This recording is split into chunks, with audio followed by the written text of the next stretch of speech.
Bonjour les amis, c'est Yannick pour le tarot du Graal. Philippe Argillier alors, c'est quelqu'un dont j'ai appris l'existence il y a moins d'une semaine. C'est certains d'entre vous qui, dans vos commentaires, donc m'ont parlé de cette personne.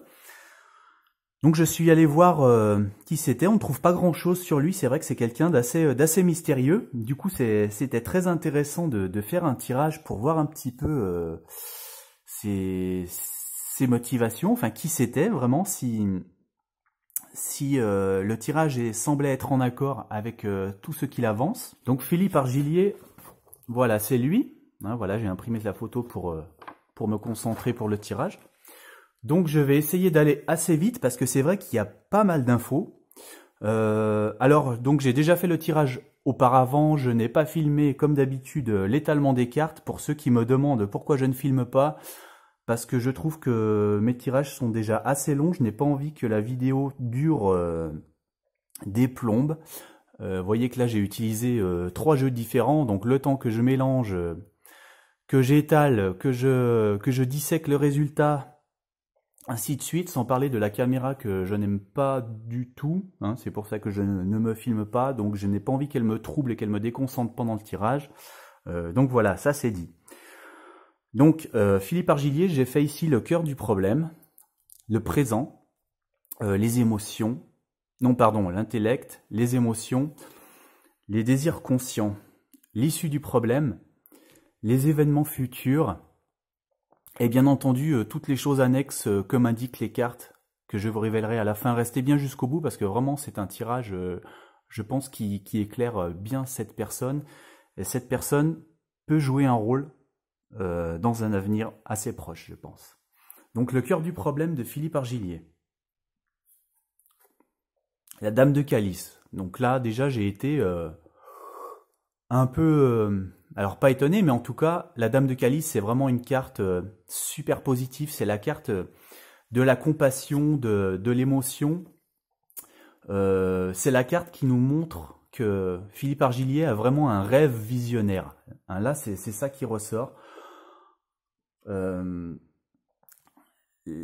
Là, ça nous montre qu'il a vraiment une compassion sincère pour moi. Voilà, si c'est son cœur du problème. Il veut vraiment partager et faire don avec honnêteté des choses qui sont en son pouvoir pour aider le peuple. Moi, ça fait aucun doute quand je vois cette carte. Donc le rêve visionnaire. D'après ce que j'ai compris, Philippe Argillier, il souhaite mettre en place une sorte de plateforme numérique citoyenne, en fait, pour permettre aux citoyens de voter ou de décider directement les lois, en tout cas vraiment de reprendre le pouvoir sur la vie politique. Voilà, moi c'est ce que j'ai compris, donc c'est comme ça que j'interpréterai ce rêve visionnaire. Donc là voilà, hein, c'est quelqu'un vraiment qui porte un regard affectueux sur les problèmes des gens, qui a beaucoup d'empathie, qui est modeste, qui est généreux, et qui est dévoué. Donc moi, si c'est ça son cœur du problème, ça ne me pose vraiment aucun souci. Là, déjà, ça commence sur une note vraiment de sincérité, ce tirage. Alors, son présent. On a le roi blessé. Alors là, c'est très marrant parce que je l'ai écouté dans sa vidéo.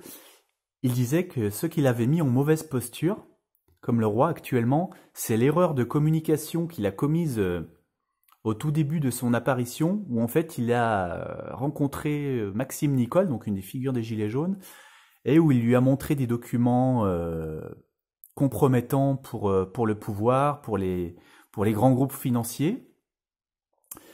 Et il voulait rester anonyme. Donc Maxime Nicole a parlé de lui ensuite devant les Gilets jaunes en disant Monsieur X. Donc Monsieur X, tout de suite, ça a créé une atmosphère complotiste, voilà, qui n'était pas très saine et très enclin à être prise au sérieux. Et ce Monsieur X, en fait, donc ce personnage du coup qui reste un petit peu dans l'ombre, lui colle à la peau et il a du mal à se défaire de ce Monsieur X. Et là, on voit que sur le torse du roi blessé, hein, il y a un X. Voilà.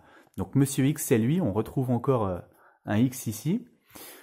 Là, on note d'ailleurs un personnage. Bon, c'est pas jaune, c'est orange. C'est quand même pas loin du jaune. Donc c'est quelqu'un qui a été mis à l'écart par les figures des gilets jaunes, hein. Vous voyez qu'il a été blessé.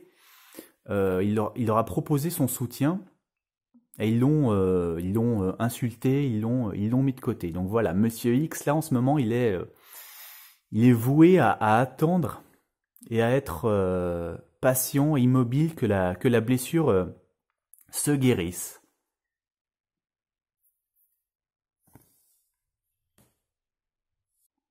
Alors son intellect. Alors c'est la même carte que pour Fabien Olicard. Bon, lui, ce n'est pas un mentaliste. En tout cas, c'est quelqu'un, quand on l'écoute, qui sait ce qu'il veut, qui sait de quoi il parle. Donc je pense que c'est pour ça que ça nous montre que là, il y a encore une fois un focus intellectuel, hein, une maîtrise. C'est quelqu'un il avait un plan. Tiens, il l'a dit. Il avait un plan. Il comptait sortir un livre en octobre 2019 qui était intitulé Le Créancier, où il comptait à partir de là justement mettre la pression sur le pouvoir. Et en fait, en voyant le mouvement des Gilets jaunes, il s'est dit qu'il ne pouvait pas attendre puisque les revendications de porter les Gilets jaunes étaient les revendications que lui, il allait porter dans son livre également. D'ailleurs, là c'est un petit peu jaunâtre, la cape aussi, on peut noter. Donc voilà, c'est quelqu'un qui a son plan et qui marche depuis, je sais pas, c'était depuis 2014, je crois, qu'il avait ce plan qu'il disait. Donc il reste focalisé sur cet objectif-là. Voilà, il marche droit vers le plan qu'il a conçu. Alors dans ses émotions, là, on a la notion de quelqu'un qui veut prendre et qui veut donner des conseils. Voilà, quelqu'un qui a appris de ses erreurs passées, hein. Quand on se penche un petit peu sur sa vie de Philippe Argillier, c'est quelqu'un qui est sûrement passé par des états totalement différents en fait de ceux qu'il éprouve aujourd'hui, hein. Il était patron d'une boîte de nuit gay. Voilà, il a été donc dans les milieux de la haute finance. Il a créé des plateformes de finance pour être au service des États. Et d'après ce qu'il dit, en fait, il a vécu un événement le 14 décembre 1999 qui a changé sa vie du jour au lendemain.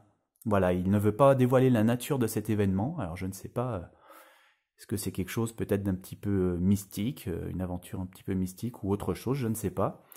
C'est depuis ce jour en fait que tout a basculé apparemment, qu'il a changé d'approche. Donc voilà, là on a quelqu'un qui a appris de ses erreurs, qui est honnête, hein, pour qui donner et recevoir des conseils est quelque chose qui le contente. Donc là, voilà, il y a un effort personnel, il y a une prise de conscience, hein, il y a un discernement, un apprentissage sur le côté émotionnel. Voilà. Quelqu'un qui est ouvert. On sent que quand il parle avec les gens, c'est quelqu'un qui les écoute. Il est assez plein d'humilité, je trouve. Voilà, il accepte d'entendre ce qu'on lui dit et il dit ce qu'il a à dire aussi en retour.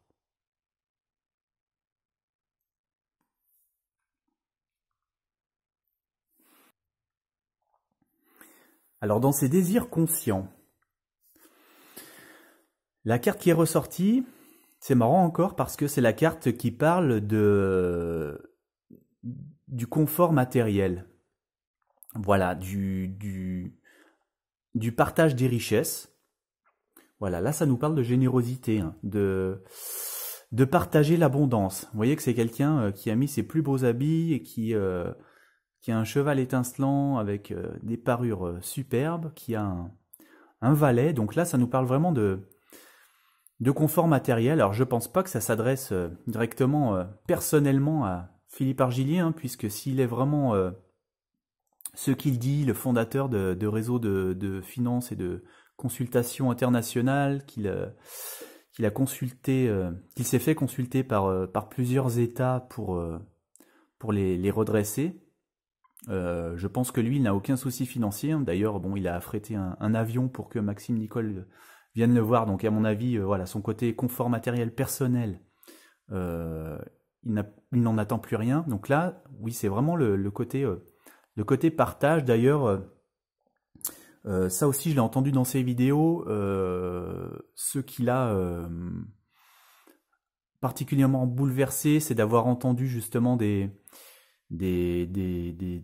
femmes divorcées dire qu'elles pleuraient dans la cuisine dès le 6 du mois toute seule parce qu'elles n'avaient plus de quoi finir le mois, ou des personnes handicapées qui se cachaient du fisc pour ne pas se voir saisir leur fauteuil roulant. Donc là, voilà, ce qu'il voulait, c'était ne plus voir ça, et il disait qu'il y avait assez de richesse largement pour que tout le monde puisse justement vivre dignement. Donc là, encore, ça ressort dans ses désirs conscients, vraiment ce partage des richesses, cette générosité, voilà, quelqu'un qui veut partager.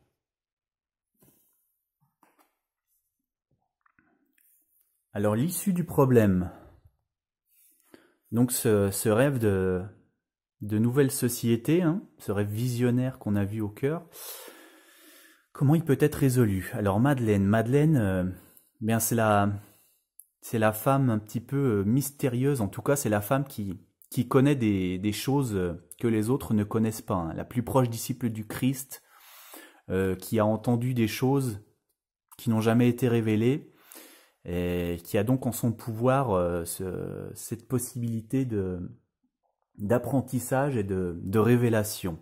Donc voilà, je pense qu'il possède vraiment des informations compromettantes qui n'ont jamais été divulguées, que lui seul détient, hein, puisque je rappelle qu'il dit être le fondateur des 3 réseaux de transactions de finances mondiaux, quelque chose comme ça, qu'il est le fondateur d'un et qu'il a le veto sur les 2 autres. Voilà, donc il a vraiment des infos qui ont transité par lui, dont il a gardé la trace, et qu'il peut révéler, qu'il peut utiliser pour obtenir ses exigences.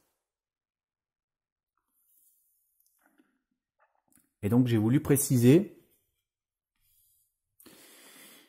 j'ai eu cette carte. Alors là, ça nous montre quelqu'un qui vient de vaincre, hein, qui vient de faire plier le genou, même les deux, à son adversaire, hein. Alors c'est peut-être un détail, mais faut quand même regarder les physiques, hein. On peut regarder que la coiffure est relativement proche de la personne qui se tient debout et qui a vaincu, voilà, et non pas qui s'est fait vaincre, hein. Donc là, ça nous dit bien que c'est lui, Philippe Argillier, qui risque d'obtenir une victoire, donc grâce aux révélations possiblement explosives qu'il détient. Donc dans les événements futurs. Alors Bohor, c'est une version du soleil. Donc c'est quelqu'un, à un moment, qui vient au grand jour. Ce qu'il demande, une fois encore, que j'ai entendu, c'est d'avoir une interview dans les grands médias. C'est ça qu'il attend pour se lancer dans la bataille. Il attend d'être sous la lumière des caméras pour lancer ses bombes et vraiment commencer à mettre la pression aux dirigeants. Donc voilà, là c'est quelqu'un, il y a une idée aussi d'association dans cette carte, oui, d'accord, voilà, d'une association fraternelle. C'est apparemment la structure qu'il veut monter et qui est ouverte à tous. Et justement, il soulignait bien cette transparence totale, donc cette mise en lumière sur la structure qu'il veut créer à l'usage des 67 millions de Français, pour qu'il n'y ait aucune zone d'ombre, hein, aucune ambiguïté. Donc là, on a encore une fois une idée de dévouement, hein, de quelqu'un qui veut se dévouer, de fraternité, d'amitié, et voilà, quelqu'un qui attend d'être en pleine lumière pour agir. Moi, c'est comme ça que je vois ça. Et sur la deuxième précision, alors si c'est un petit peu la suite chronologique, on a toujours un énorme soleil qui brille en arrière-plan. Et désormais, moi je le verrai un petit peu ici, Philippe Argillier en archange qui offre sa plateforme numérique. Vous voyez que là encore on a une coupe de cheveux un petit peu dans la même tonalité que Philippe Argillier. Alors ça paraît peut-être des détails pour vous, mais j'ai appris grâce à mon expérience que c'est ces détails qui sont les plus importants. Donc là on a l'union, on a l'union des gens de toute opinion, voilà, qui ont appris à regarder un petit peu avec les yeux de l'altruisme, avec les yeux de l'autre. Donc là on a l'arbre de la connaissance, donc il offre la possibilité d'obtenir la connaissance aux gens. Donc voilà, c'est quelqu'un qui après avoir été mis en pleine lumière finalement fait don de ça. Et là il est en retrait. Vous voyez que il n'est pas au premier plan. Au premier plan on a vraiment le peuple. Et là on a quelqu'un qui a offert son aide, mais qui n'est pas au premier plan, qui ne se met pas en avant. Et justement, j'ai tiré donc une dernière précision. Et j'ai eu la solitude. Donc on a encore une fois cette idée de quelqu'un qui après se met en retrait. On ne voit pas le visage, donc presque quelqu'un qui retourne dans l'ombre une fois qu'il a accompli sa mission, qui a fait ses valises et puis voilà, qu'on ne voit plus, qui se met à l'écart. Voilà, donc très intéressant. Moi, je sens vraiment quelqu'un de sincère dans ce tirage. Vraiment, il n'y a aucune fausse note. Alors, les autres informations que m'a transmis le tirage, donc la carte de révélation dessus, c'est la Reine de Pentacle. La Reine de Pentacle, c'est là encore quelqu'un qui s'occupe des gens avec des intérêts, avec générosité et surtout sans arrière-pensée. C'est quelqu'un qui sait que si on n'offre pas de bon cœur, ce n'est pas un vrai don. Et d'ailleurs, elle en néglige presque sa propre existence. Vous voyez que son trône, il n'est pas entretenu. Donc voilà. Une chose contre quoi il se bat, c'est l'essolement en ce moment. Voilà, il est pris dans ses marais, dans cette blessure qu'on a vue au début. Voilà, il attend un petit peu qu'on vienne le tirer d'ici, que quelqu'un vienne lui prendre la main pour le sortir de là. C'est marrant, si on retourne, on a encore un rappel de ce qu'il attend, de la lumière. On a la même position du personnage, donc lui il ne va plus être dans le marais. Ensuite, il va offrir quand il va être en pleine lumière.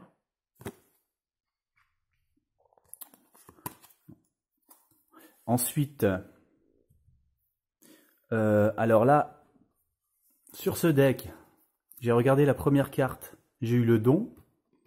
Donc c'est vraiment quelqu'un qui veut donner sans arrière-pensée.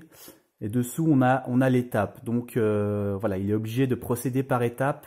Il ne peut pas tout balancer comme ça. Là, qu'est-ce qu'on a dessus? On a... Ah oui. Donc là, en ce moment, il parle, il montre tout le potentiel, voilà, toutes les possibilités aux gens qu'il peut leur offrir. Mais là, les gens sont dubitatifs pour l'instant et ils n'osent pas encore... le suivre totalement. Voilà, et dessous, qu'est-ce qu'on a? Bah oui. Donc là, il se bat contre l'autorité, voilà, contre le pouvoir en place, le pouvoir rigide qui n'écoute pas, qui règne de manière totalement autonome et obtus, voilà.